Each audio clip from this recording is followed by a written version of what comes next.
नमस्कार मित्रांनो, आजच्या व्हिडिओमध्ये आपण माहिती घेणार आहोत संजय गांधी निराधार, त्याचप्रमाणे अपंग, विधवा आणि वृद्ध पेन्शन योजनेअंतर्गत जे काही लाभार्थी आहे आणि त्यांना पेन्शन भेटत असते तर त्यांच्यासाठी हयातीचा दाखला काढणे आणि तो ऑनलाईन करणे गरजेचे आहे। तर आजच्या व्हिडिओमध्ये आपण हयातीचा दाखला ऑनलाईन कसे करायचे याची संपूर्ण माहिती आजच्या व्हिडिओमध्ये आपण घेणार आहोत। तर व्हिडिओ शेवटपर्यंत पहा आणि जर आपल्या चॅनलवरती तुम्ही पहिल्यांदा आला असाल तर आपल्या चॅनलला सबस्क्राईब करून घ्या। तर संजय गांधी निराधार, अपंग, विधवा, वृद्ध पेन्शन योजनेअंतर्गत जे काही लाभार्थी आहे आणि त्यांना पेन्शन भेटते आणि त्यांच्यासाठी हयातीचा दाखला काढणे आता अनिवार्य करण्यात आलेला आहे। तर तुम्ही घरी बसून तुमच्या मोबाईलद्वारा तो हयातीचा दाखला ऑनलाईन तुम्ही करू शकतात। तर त्याची संपूर्ण माहिती आपण आजच्या व्हिडिओमध्ये घेणार आहोत। तर सर्वप्रथम तुम्ही प्ले स्टोअरवर जायचे आहे आणि प्ले स्टोअरवरून दोन जे ॲप्लिकेशन आहे ते तुम्हाला पहिल्यांदा डाउनलोड करायचे आहे। पहिलं आहे आधार फेस ID आणि सर्च बॉक्समध्ये तुम्ही लिहू शकतात आधार फेस RD आणि ते जे ॲप्लिकेशन आहे आधार फेस RD हे तुम्हाला डाउनलोड करायचे आहे आणि इन्स्टॉल करायचे आहे। त्यानंतर जे दुसरं ॲप्लिकेशन आहे ज्यामधून आपण अर्ज करणार आहोत ते सुद्धा या ठिकाणी तुम्हाला डाउनलोड करायचे आहे। त्याची लिंकसुद्धा तुम्हाला व्हिडिओच्या डिस्क्रिप्शनमध्ये भेटून जाईल। तर या ठिकाणी तुम्हाला लिहायचे आहे बेनिफिशरी सत्यापन ॲप आणि जे बेनिफिशरी सत्यापन ॲप आहे ते तुम्हाला डाउनलोड करायचे आहे आणि ते सुद्धा इन्स्टॉल करून घ्यायचे आहे। तर मी या ठिकाणी बेनिफिशरी सत्यापन ॲप आहे ते या ठिकाणी डाउनलोड केलेलं आहे आणि ते या ठिकाणी मी इन्स्टॉलसुद्धा केलेलं आहे। तर ते तुम्हाला ओपन करायचे आहे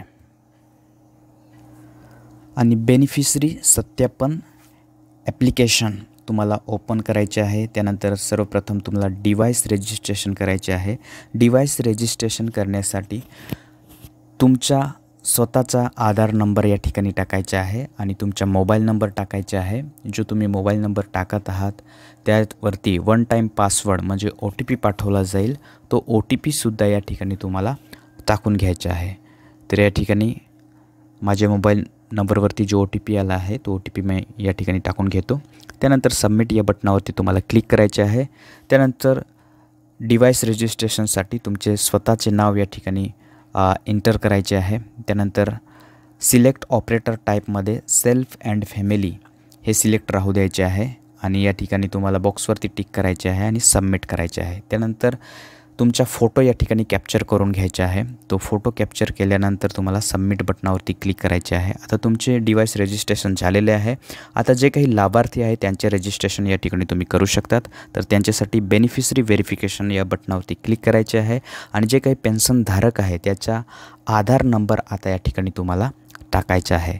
व्यवस्थितरित्या तुम्ही त्याचा आधार नंबर टाकून घ्यायचा आहे। त्यानंतर त्याच्याकडे जो काही मोबाईल आहे तो मोबाईल नंबरसुद्धा या ठिकाणी तुम्हाला टाकून घ्यायचा आहे, कारण त्यावरती एक OTP पाठवला जाईल, तो OTPसुद्धा या ठिकाणी तुम्हाला टाकायचा आहे। सर्वप्रथम तुम्ही आधार नंबर टाकला, मोबाईल नंबर टाकला, आता बॉक्सवरती टिक करायचे आहे आणि सबमिट या बटनावरती तुम्हाला क्लिक करायचे आहे। त्यानंतर वन टाईम पासवर्ड म्हणजे जो OTP आहे तो पाठवला जाईल, तर OTPसुद्धा टाकून घ्यायचा आहे। त्यानंतर बेनिफिशरी व्हॅलिडेटेड दाखवत आहे, आता बॉक्सवरती तुम्हाला क्लिक करायचे आहे आणि जे काही लाभार्थी आहे त्याचा फोटोसुद्धा तुम्हाला कॅप्चर करायचा आहे। तर त्यासाठी तुम्हाला या बॉक्सवरती टिक करायचे आहे आणि स्कॅन या बटनावरती तुम्हाला क्लिक करायचे आहे। आता जे लाभार्थी आहे, जे पेन्शनधारक आहे त्याचा फोटो तुम्हाला कॅप्चर करायचा आहे। व्यवस्थित लाईटमध्ये तुम्हाला हा फोटो कॅप्चर करायचा आहे, त्यानंतरच तुमचा फोटो कॅप्चर होईल आणि सक्सेसफुलसुद्धा होईल। तर मी या ठिकाणी जे लाभार्थी आहे त्याचा फोटो कॅप्चर करून घेतो आणि त्यानंतर सक्सेसफुल दाखवत आहे आणि जे काही हयातीचा दाखला आहे, लाईफ सर्टिफिकेट आहे, तो तुमच्या समोर या ठिकाणी दाखवलं जाईल। त्याचे तुम्ही स्क्रीनशॉटसुद्धा घेऊ शकतात। आता वेव बेनिफिशरी सर्टिफिकेट या दुसऱ्या ऑप्शनवरती क्लिक करून जो काही मोबाईल नंबर दिलेला आहे त्याच्यावरती BSA ID आलेला आहे, तो BSA ID टाकून सबमिट या बटनावरती तुम्हाला क्लिक करायचे आहे। त्यानंतर पुन्हा एक OTP पाठवला जाईल लाभार्थीच्या मोबाईल नंबरवरती, तो OTP या ठिकाणी तुम्हाला टाकायचा आहे आणि व्हेरीफाय या बटनावरती तुम्हाला क्लिक करून घ्यायचे आहे। तर मी OTP टाकून घेतो आणि व्हेरीफाय या बटनावरती मी क्लिक करतो. त्यानंतर त्या लाभार्थ्याची संपूर्ण माहिती, त्याचे लाईव्ह जे सर्टिफिकेट आहे, हयातीचा दाखला आहे, त्याची माहिती तुम्हाला या ठिकाणी दिसेल. ती तुम्ही प्रिंट करू शकतात.